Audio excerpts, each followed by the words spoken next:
In 1788, a fleet of ships were sent out by the British government that we now call the First Fleet. They were under the command of Arthur Phillip, and they were sent to start a colony for the British here in Sydney. They actually began the colony in Botany Bay, which was a spot discovered by James Cook during his explorations. When they got to Botany Bay, they found that it wasn't quite what they needed for a settlement. After they explored a little more, they found what we call Sydney Harbour and a freshwater stream, which was perfect, so they decided to set up camp in what we now call Sydney. The people who were on the First Fleet were mostly convicts. They were mostly British people who'd been caught for some crime, mostly what we would call small crimes like theft, and they were sent as a punishment to the colony in Sydney Cove. And with them on the fleet were soldiers who were to watch over the convicts, and of course there were officers who were in charge of everything to make sure the ship sailed the right way and to make sure everything got set up when they got here. And rats, lots and lots of rats. Transportation to Australia was a major punishment in Britain. They didn't want to build prisons in Britain, so they'd rather hang you or beat you up, flog you in the streets. The British legal system was referred to as the Bloody Code because they had something like 240 crimes for which you could be executed. They'd much rather kill you than lock you up. But nevertheless, what did they do with those who they couldn't execute?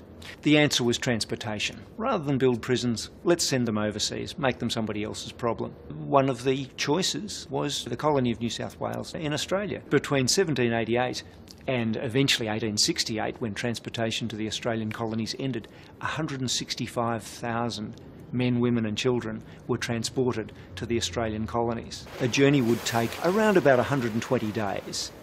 And a really fast journey was 100 days, but sometimes it could take 4 and occasionally 5 months. Children made up a large percentage of those transported. You could receive an adult's punishment if you were only 14 years of age. People were in the workforce by the time they were 12 or 14. It usually meant that they were fitter.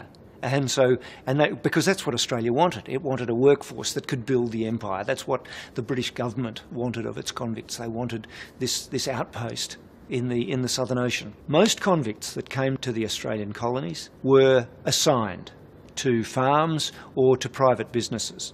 60% of the men and 90% of the women found themselves assigned on arrival. If you were convicted in Glasgow or Edinburgh, you could be pretty confident that you'd probably be assigned and be sent out into the bush to work for a local farmer or for a local business here in Sydney. Others from around the empire, some of them don't even speak English, they end up being treated the worst. And many of them come to places like this, Hyde Park Barracks, which is a convict barracks where convicts assigned to gang labour live.